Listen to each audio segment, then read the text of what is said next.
बिस्मिल्लाहिर्रहमानिर्रहीम। अस्सलाम वालेकुम नाज़रीन। इस वक्त मशरिक़ वस्ता की सूरत हाल इंतहाई ख़तरनाक मोड़ पर इख्तियार कर चुकी है और ख़ास तौर पर अगर बात करें तो अमेरिका, इसराइल और ईरान की जंग में डायरेक्ट जो है वो दाखिल हो चुका है। ईरान पर जो है वो रात को तकरीबन 2:30 बजे के करीब 3 जौहरी तंसीबात पर हमले किए गए अमेरिका की जानिब से, और इस हमलों में दो B-2 बम्बर ने जो है वो शिरकत की, और ये बम्बर जो है वो 3 जो हम कह सकते हैं जौहरी तंसीबात है वहां पर हमले किए गए, जिनमें एक फर्दो है, नतंज है और इस्फहान। यहाँ पर जो है वो 3 साइट्स को जो है वो निशाना बनाया गया अमेरिका की जानिब से। और अमेरिकी जो सदर हैं डोनाल्ड ट्रंप, उन्होंने एक प्रेस कॉन्फ्रेंस की और उसमें उन्होंने कहा कि अब ईरान को जो है वो पुरअमन तरीके से जो है वो मामलात को हल कर लेना चाहिए, क्योंकि असल जो अहदाफ है वो हासिल कर लिए गए हैं।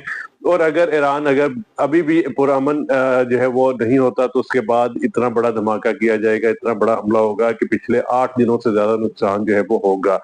नाज़रीन, ये मुसलसल धमकी जो है वो दी गई है। और दूसरी तरफ ईरान की जानिब से अभी कोई सीनियर ओहदेदारान का कोई खास जो है वो रद्द-ए-अमल सामने नहीं आया।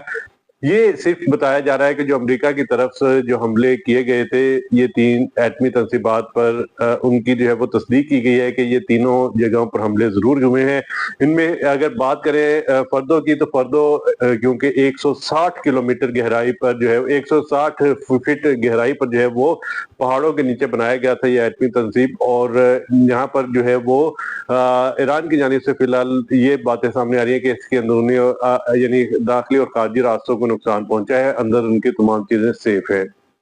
दूसरी तरफ अगर बात करें नतंज पर जो है वो कई धमाके सुने गए, और उसमें नतंज के जो एटमी तंसीब है उसे भी तकरीबन 30 से 40% नुकसान पहुंचा है। और इस्फहान की अगर बात की जाए तो इस्फहान पर जो है वो पहले हमले की बात नहीं हो रही थी। 2 साइट्स फर्दो और नतंज जो है वो वहां पर हमले की तैयारी की जा रही थी अमेरिका की जानिब से, लेकिन जो इस्फहान है वहां पर जो है वो हमले की तैयारी नहीं थी, लेकिन इसे भी जो है वो निशाना बनाया गया है। इस्फहान के हवाले से बताया जाए कि ये जो है इसका तकरीबन 60% हिस्सा जो है वो उसे नुकसान पहुंचा है।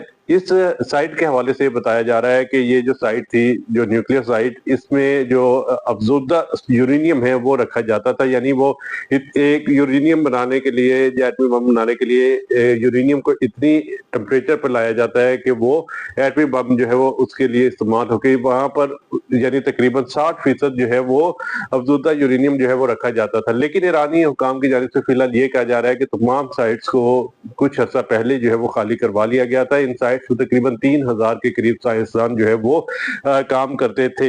इन सारी सूरत हाल पर अब